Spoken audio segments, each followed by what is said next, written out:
Welcome, wanderer of the night. Wherever you are, lying in your bed, curled beneath blankets, perhaps drifting between wakefulness and sleep, know that you're not alone. There's something comforting in shared silence, in the knowledge that someone, somewhere, is whispering a story just for you. So close your eyes, steady your breath, and let your thoughts settle like dust on an ancient scroll. Because tonight, I will take you to a place you think you understand, but truly don't. A place of quiet gardens and sudden death, of honor and horror, of impossible survival. Tonight, we journey to feudal Japan, and by the end of this night, I promise you, you'll know, deep in your bones, that you would not have lasted a single day. Let's begin. It starts with cold. Not the crisp, wintry cold of a December morning, but the kind that clings to your skin like wet cloth. You've woken up before dawn. Not because you wanted to, because you were beaten awake. A wooden rod across the back. A barked command. You don't speak the language, but pain translates easily. You don't know the year. Nobody really does. It's just during the rule of Lord So-and-so, and that lord might change tomorrow, depending on whose head is taken in the next skirmish. You've somehow arrived in rural Japan, somewhere around the late 15th century, though dates mean nothing when you're neck-deep in mud. The floor beneath you is not floor at all.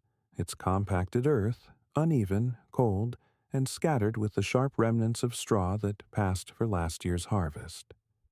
The hut you woke up in belongs to no one and everyone. 6, maybe 7 people live here, maybe more. It's hard to tell where one body ends and another begins. They all sleep close together, not for comfort, but to share the heat, to survive. You smell sweat, mildew, a faint hint of wood smoke, and something darker, something rotten.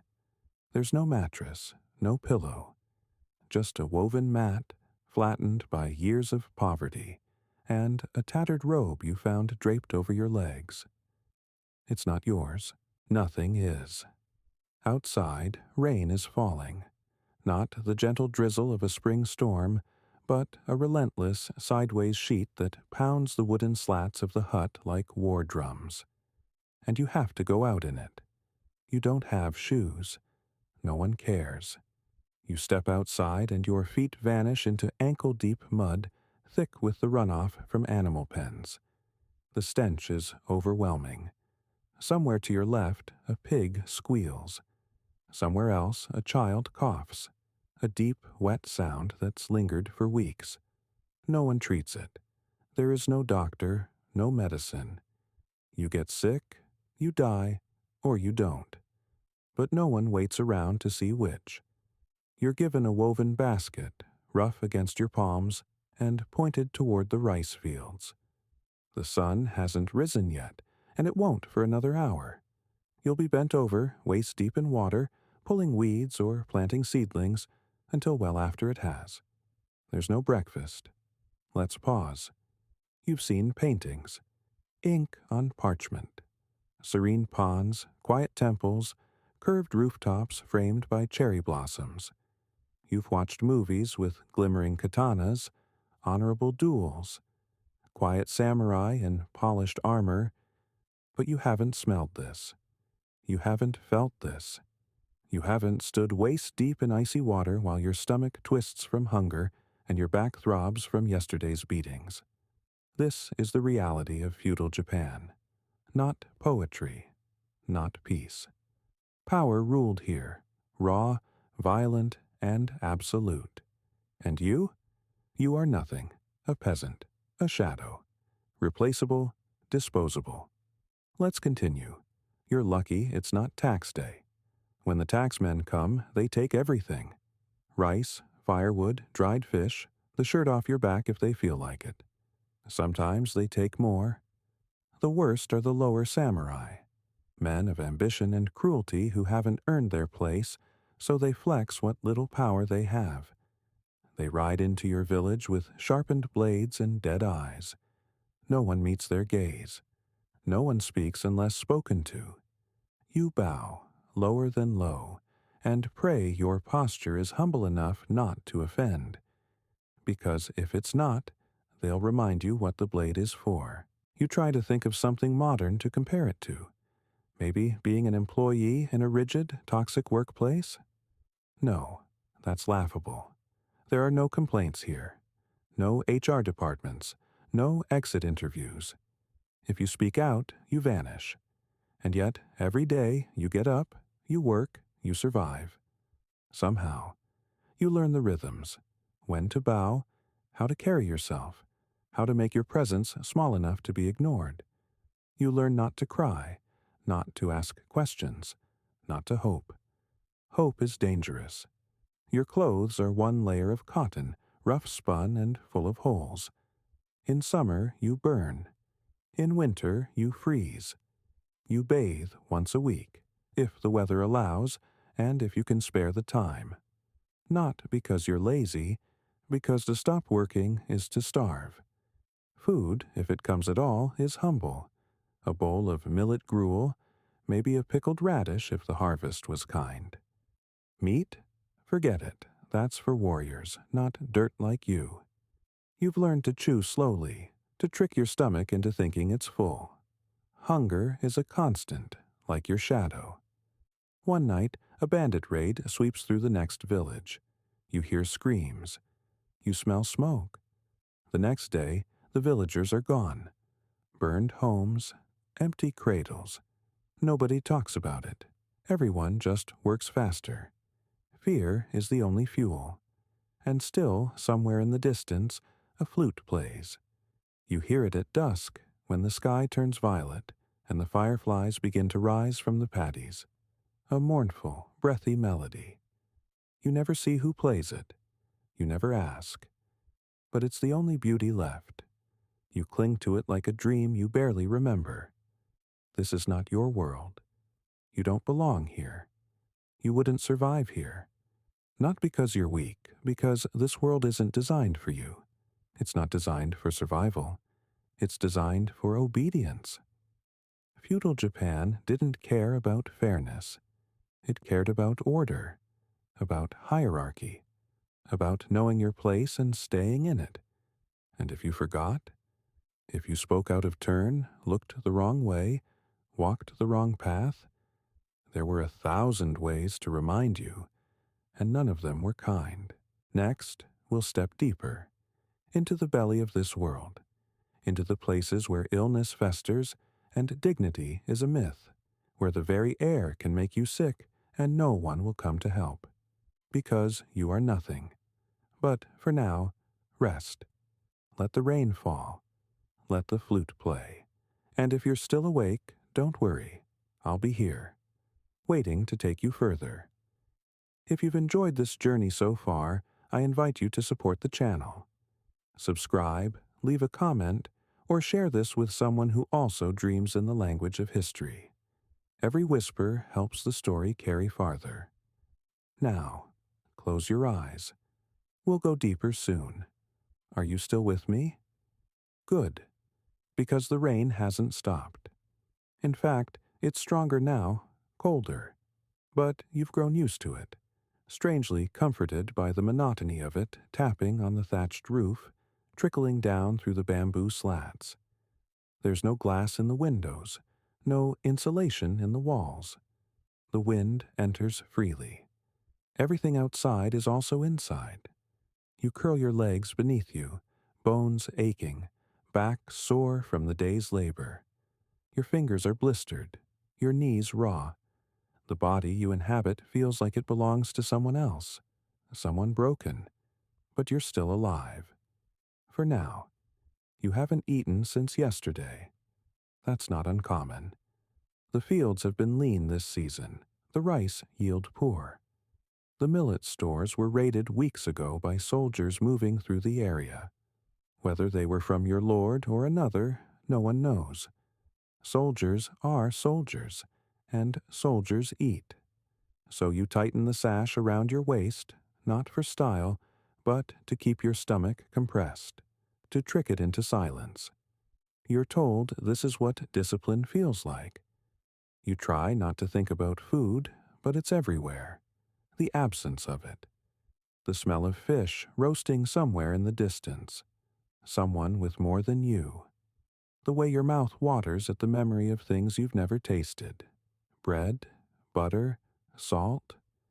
Here, even water can be a risk. The village well is shallow and poorly kept.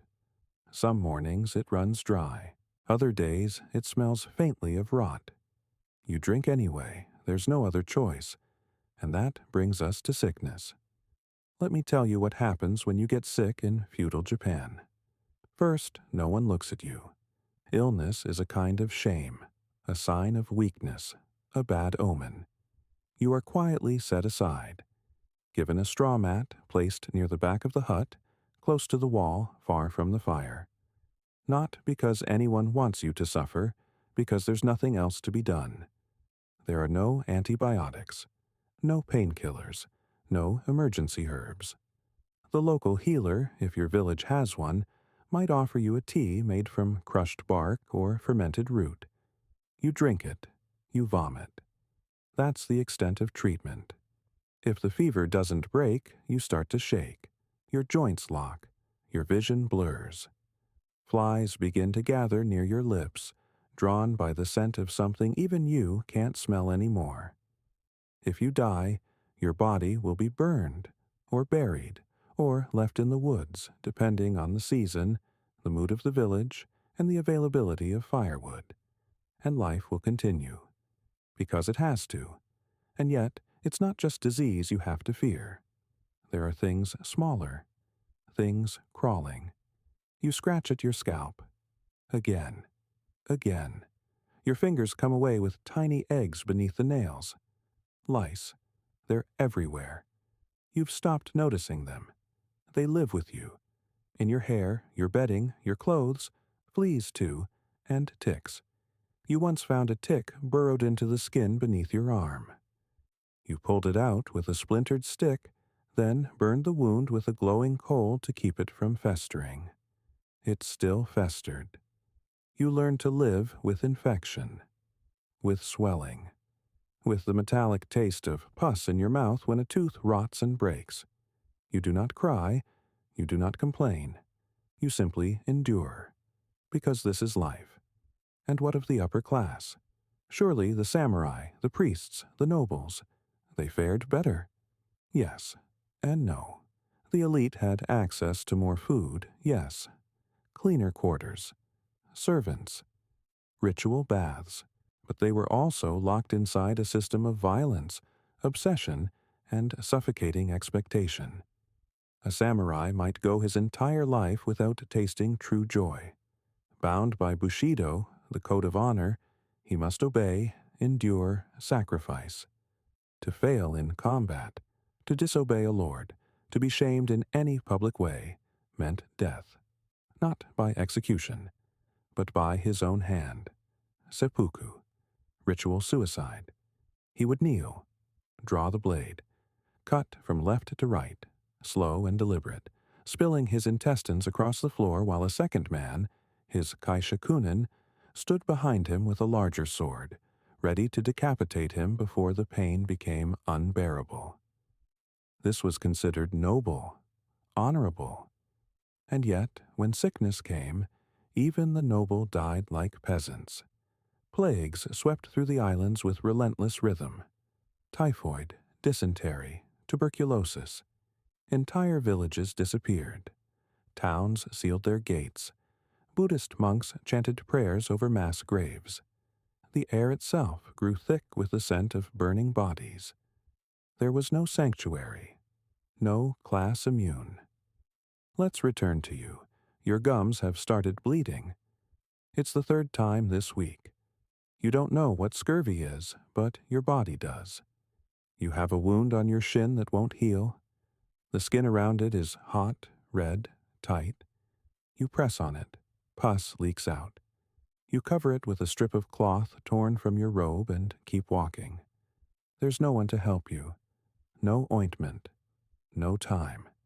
Every part of your body hurts, every breath is labored.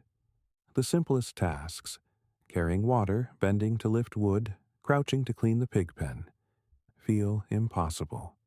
But you do them because you have to. Because if you don't, someone else will, and they will remember that you didn't. And still, somehow, life goes on. Children laugh. Women sing while pounding rice. A toothless old man tells a story to no one in particular, staring at a fire that's barely embers. Someone plays a bamboo flute again, that same haunting melody. You wonder if they feel the same things you do, if they dream of escape, of a world where hunger isn't constant, where pain isn't routine, where a bath doesn't mean stripping naked in freezing water, scrubbing yourself with handfuls of ash, but you never ask, because hope is dangerous. Let's talk about childbirth, because even that here is brutal. Women give birth squatting in corners, biting on rags, surrounded by elder midwives and smoke from burning herbs.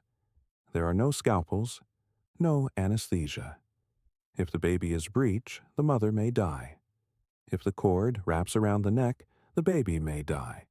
Sometimes both. If a child survives its first week, it's considered a blessing.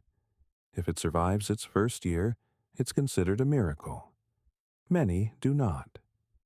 Infant death is a regular part of life, so regular that some parents wait months before naming their children. Why name what may not live?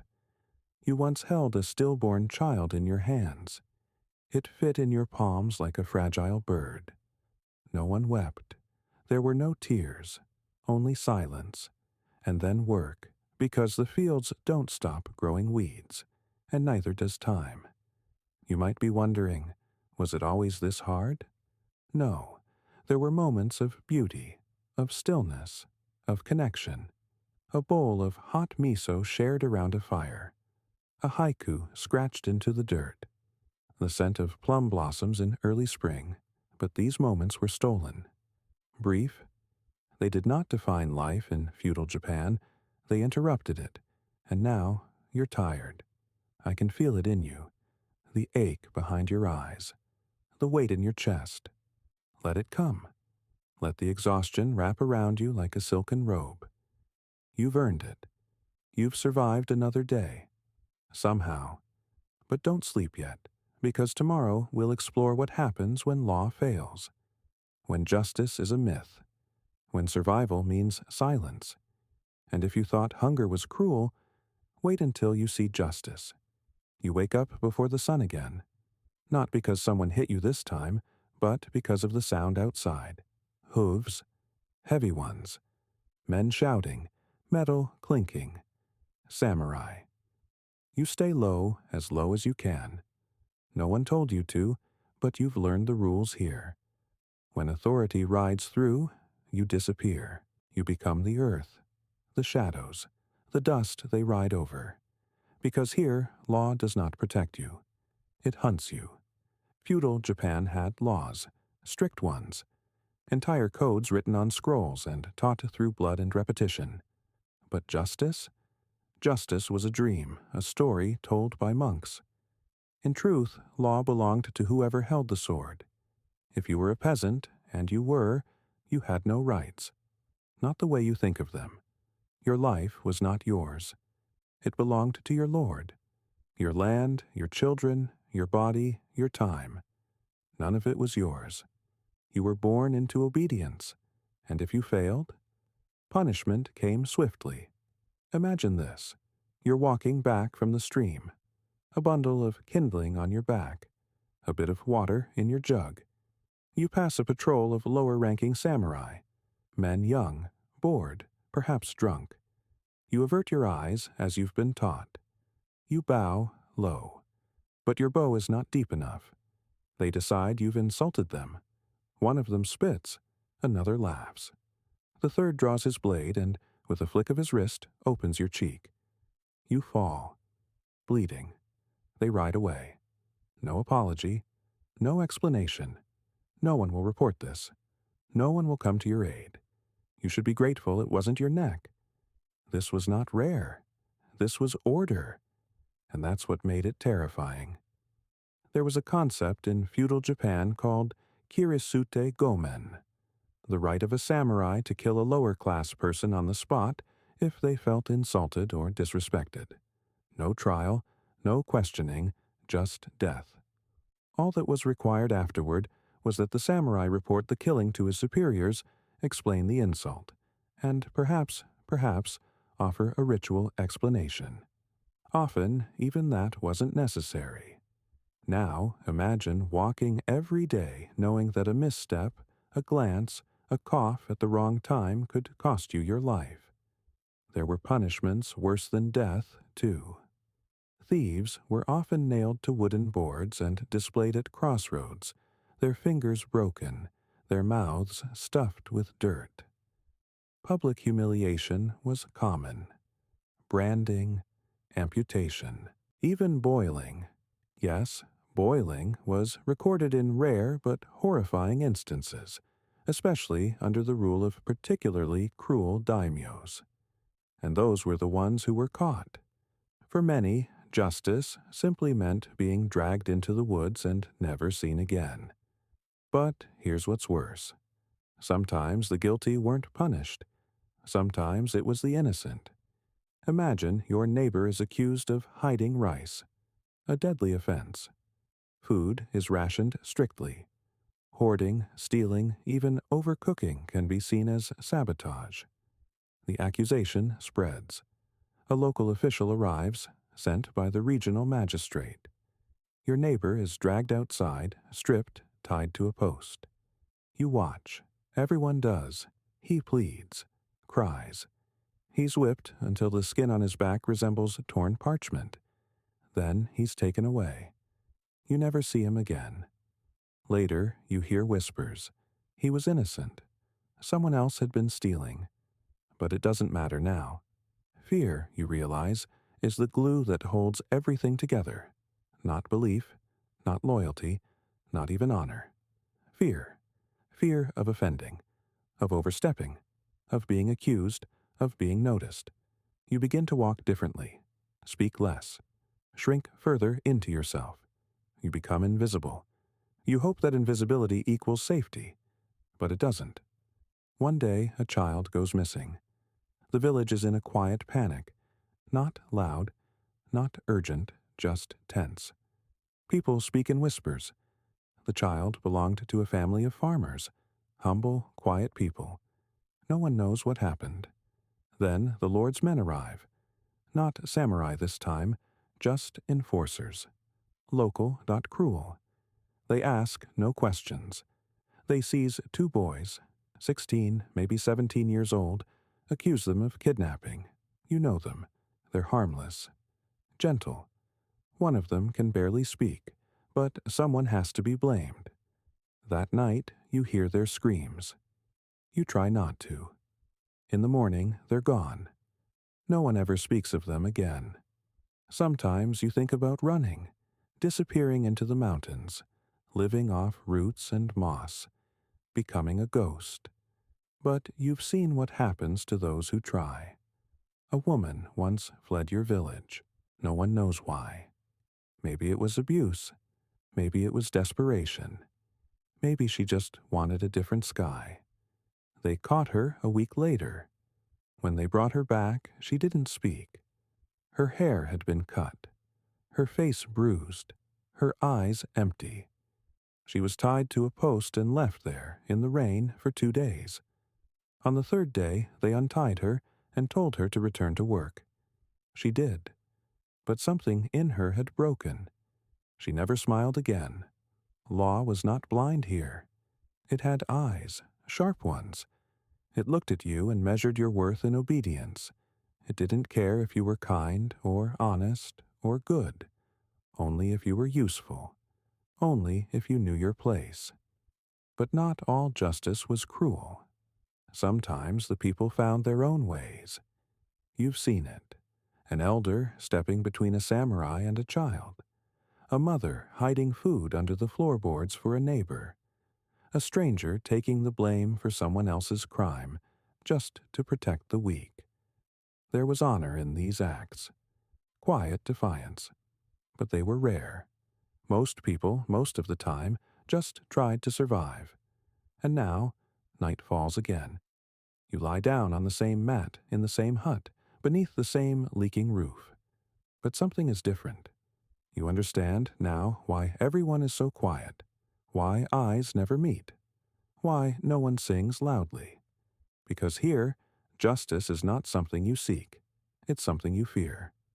Next, we'll look at what it meant to be born the wrong gender in feudal Japan, to be a woman, a girl, or a child without protection. Because if you thought the world was hard now, you haven't yet seen what it meant to be truly powerless. You were born the wrong sex. That's your first mistake. Not one you made, of course, but one the world made for you. You are a woman in feudal Japan, and that means one thing. You don't belong to yourself.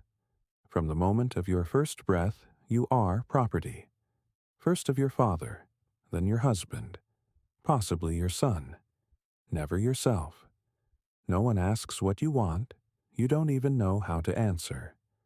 You wake earlier than the men. You sleep less. You eat last. If there's food, you portion it first for your husband, then your sons, then your in-laws. You take what's left. Some days that means nothing. Hunger is normal. You learn not to show it. Your hands are cracked, nails broken. You kneel constantly, grinding rice, washing clothes in freezing water, tending fires, sewing, scrubbing. You bleed often from your fingertips, your mouth, your womb. No one notices. No one cares. Pain is part of life. It doesn't need a name. Marriage is not a choice your parents choose, or your lord, or the local magistrate who owes your father a favor. Sometimes there's a dowry. Sometimes just a shrug and a nod. You meet your husband on your wedding day. You bow, say nothing, and follow him home. He's older. Always. Often by decades. He doesn't need to love you. He needs you to work. You give him children, or you try to. Childbirth is a gamble. No hospitals, no doctors, just smoke, whispers, superstition.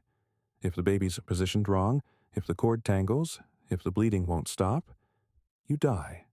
Quietly, quickly, or not. Sometimes it takes days. Your screams muffled by rags so the neighbors don't hear. If the child survives, you return to work the same week. If the child dies, no one says sorry, just that it must have been karma. Some men are kind, many are not. Beatings aren't rare. They aren't even noteworthy. A bruise, a broken tooth, a dislocated joint. That's not abuse. That's correction.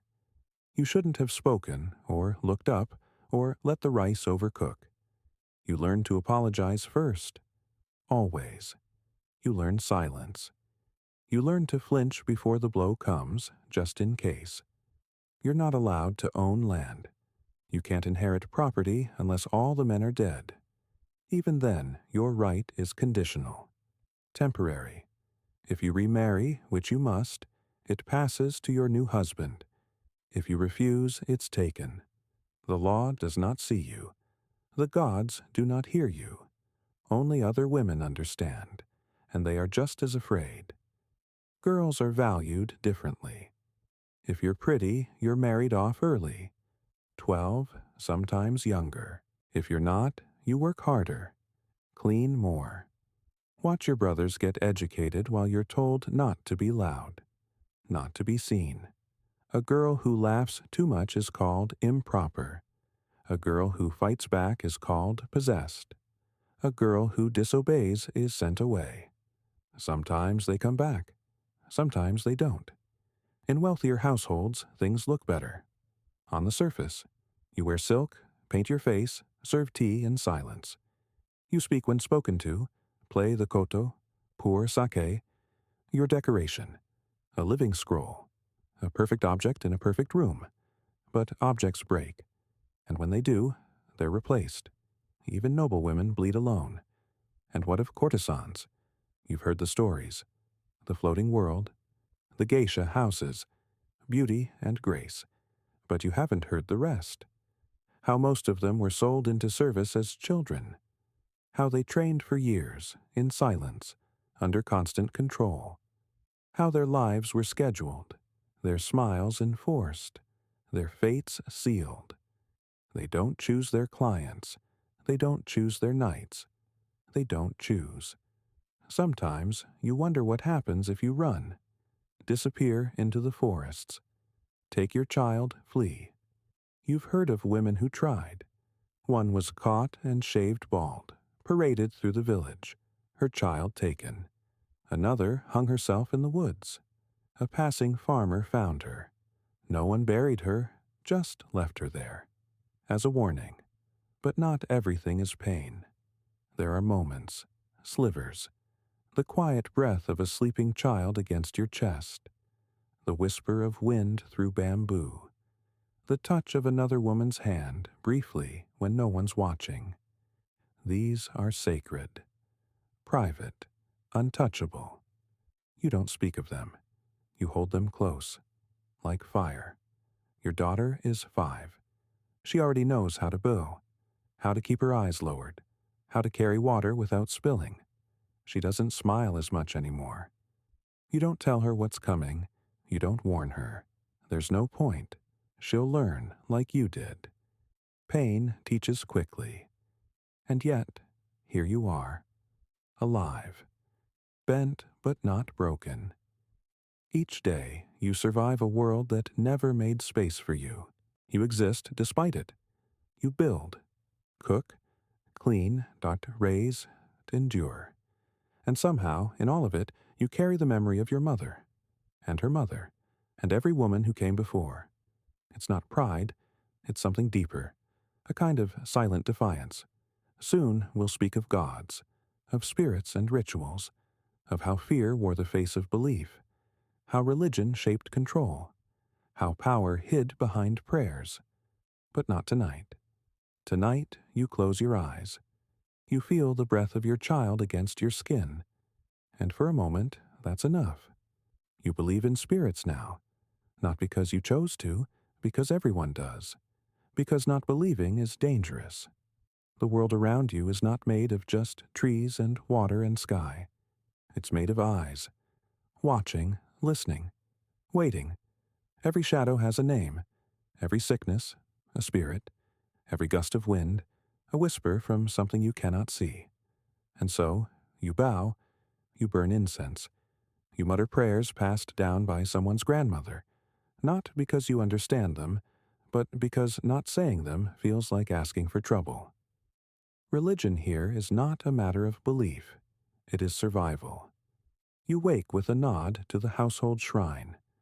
2 sticks of incense, 3 silent bows. You press your forehead to the floor.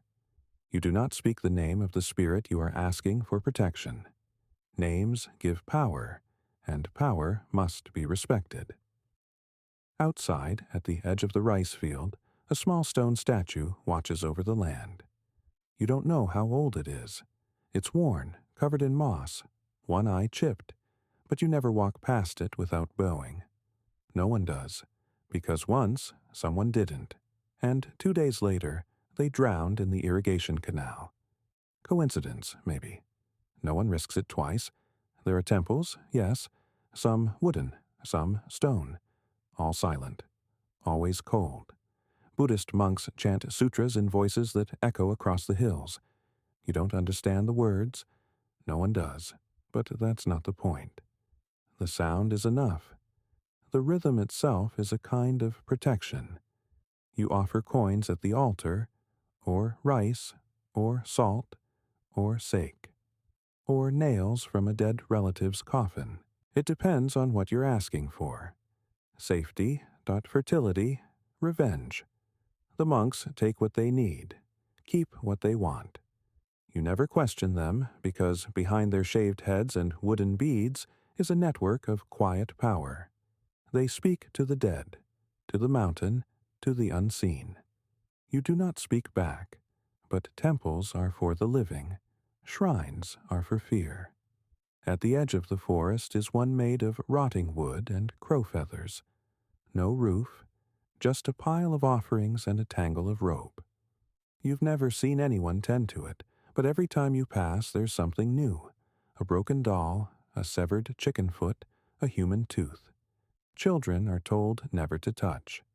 You were told never to ask why. The dead don't stay quiet here. They're fed, spoken to, feared. If a person dies in anger, they may return. As a Uri, a ghost with white burial clothes, tangled hair, eyes that don't blink. If a woman is betrayed, murdered by her husband or abused by her in-laws, she may come back for them. You've heard those stories. Everyone has. A door that slams in the windless dark, a mirror that cracks in silence, a field where no rice ever grows. Nobody farms there anymore. Nobody even points. You sleep with salt by the door, a charm above the window. Paper wards hung under the roof beams. You say nothing when a crow lands in the yard. You cover the mirror when it rains. You don't explain these things. You just do them, because the price of ignoring them is too high. Rituals are everywhere. Before planting, a priest blesses the soil. Before harvest, an offering is buried at the center of the field. When a child is born, the midwife whispers into its ear. Words meant to confuse evil spirits, to mask the name, to buy time.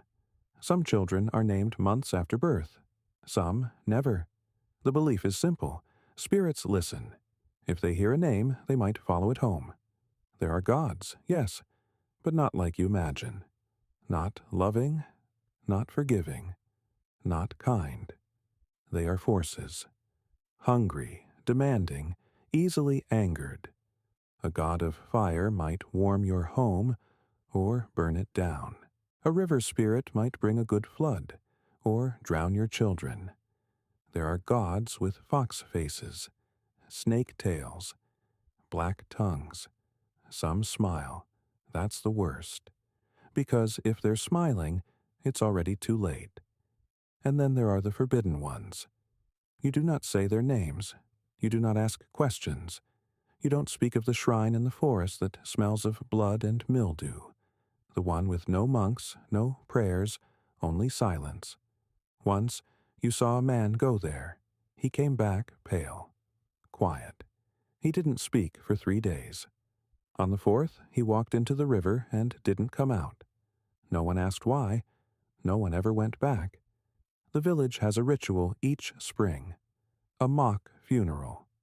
They build a figure of straw, dress it in white, give it a name, usually something no child has. They carry it to the woods, wail like mourners, and leave it on a pyre. Then they burn it. The belief? That death will be satisfied with the straw soul, and leave the real ones alone for another year. You've done this since childhood. You never questioned it, until you saw the village elder wipe tears after the flames. And in all this you find no comfort, only rules, no absolution, no grace, just things to do. Because doing them means maybe, just maybe, you'll be spared. You once asked your mother if she believed. She didn't answer. She just handed you a small amulet, a red thread, a carved tooth, a whisper of something ancient, and told you to keep it close. You never take it off. What about love? It exists. Hidden. You see it in the way an old woman places rice at a tree stump every morning, where her son died years ago. In the way a man kneels alone at dusk, speaking to no one, lips trembling. In the way a child steps around a crack in the road, just in case. Belief, here, is not a matter of faith. It is survival, culture, inheritance, terror, and tenderness at once. You've stopped asking for answers. Now you just listen. To the wind in the trees, to the groan of the old shrine gate, to the sudden stillness before a storm. The gods don't speak. But sometimes the silence says enough. Tomorrow we speak of war, of what it means when soldiers come, when blood soaks the fields and loyalty means nothing. But tonight, stay still, say the prayers, burn the incense, and do not look out the window if you hear your name whispered. War doesn't arrive with a trumpet. It comes with silence, a silence too wide, too sudden. Birds vanish. Dogs stop barking. Children sense it before the elders do. Then, hooves, dust, banners, and the smell: smoke, metal, sweat, blood. You smell it before you see it. Then they appear. Soldiers. Some wear armor. Others don't. Some carry spears. Others carry nothing but hunger and the promise of steel. No one greets them. No one asks who sent them, because it doesn't matter. This is Sengoku Jidai, the Warring States period, a time without peace, where warlords rise and fall with the seasons, where entire provinces change hands before the ink on a treaty dries. You've lived your whole life in the shadow of someone's flag, but that flag is just cloth. It protects nothing. Armies pass through like storms. They don't build, they take. Grain, firewood, women, boys. Horses trample rice fields. Swords tear down thatched homes. The gods look away. You're a peasant. That means you don't fight. Not by choice, not by right. You have no armor, no training, no sword. But that doesn't keep you safe. Soldiers don't care. If they're from your side, they take supplies. If they're from the enemy, they take everything. And if they're Ronin, masterless warriors, they take what they want and leave no one to tell the story. You've seen the aftermath. Corpses by the river, burned villages, a grandmother wandering barefoot, cradling a charred pot, a child holding their mother's severed hand. You don't cry anymore.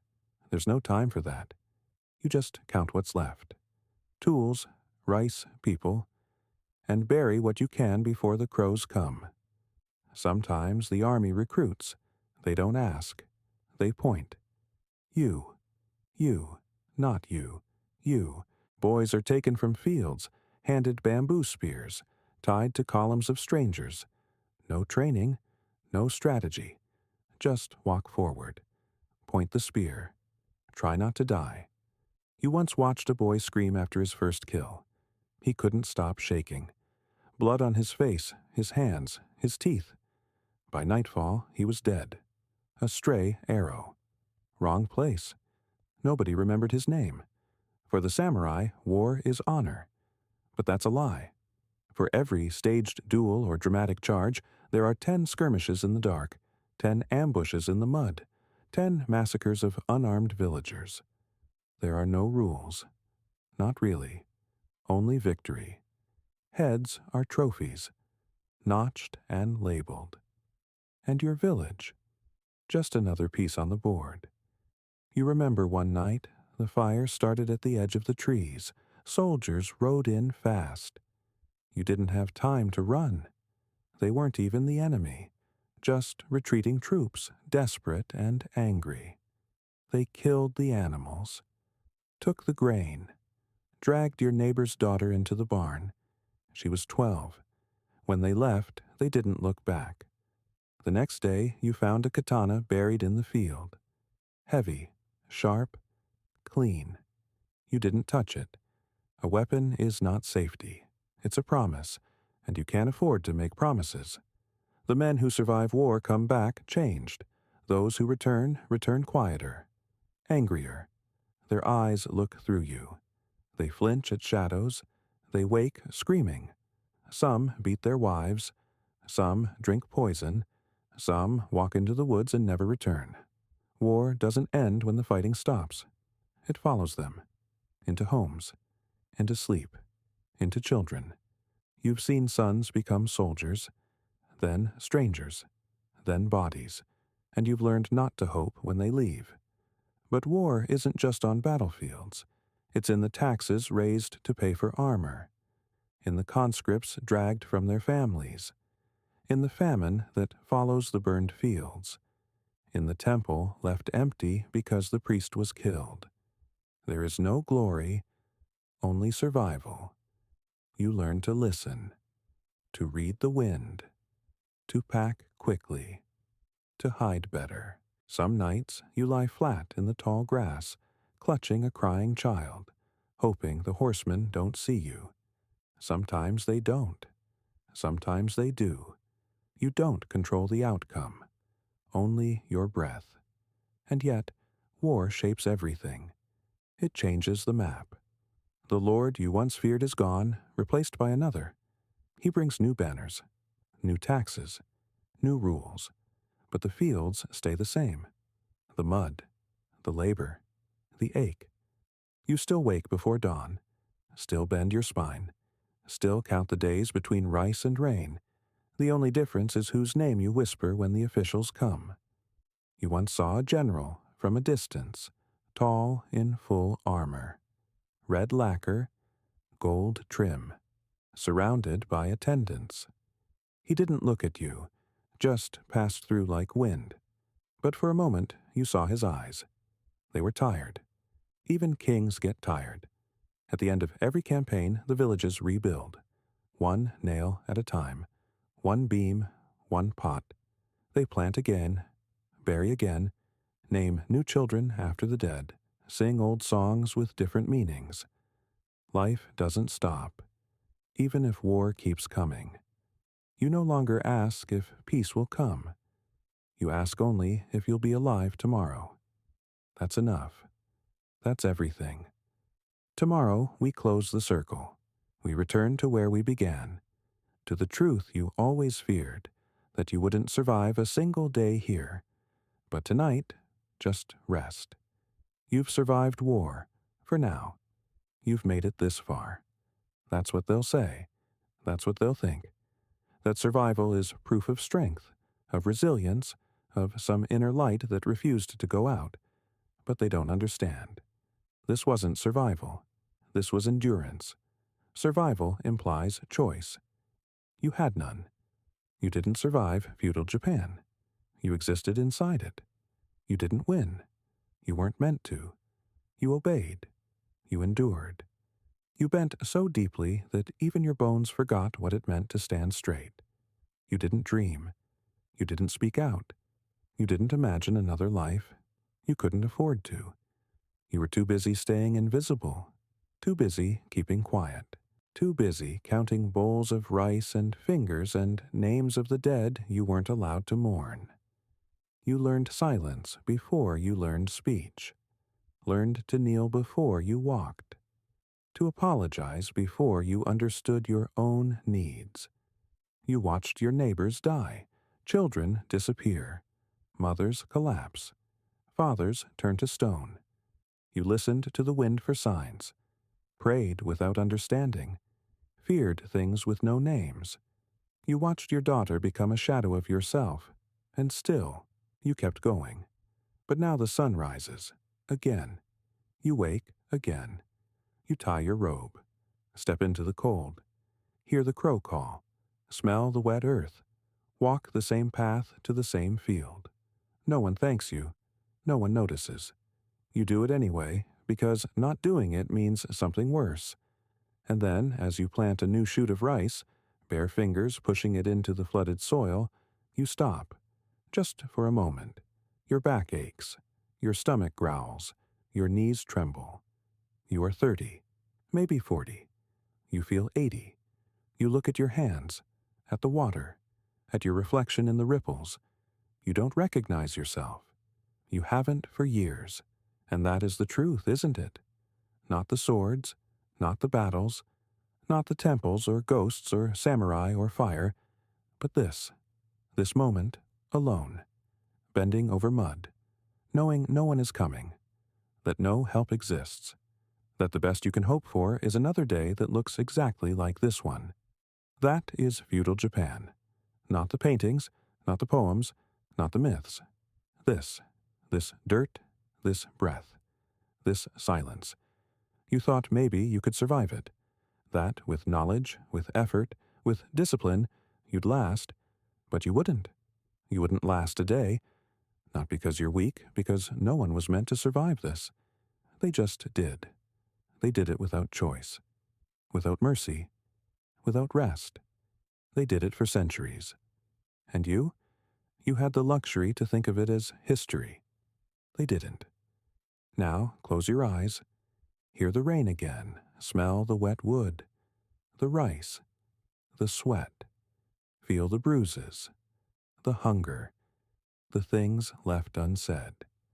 Now ask yourself, could you really live this?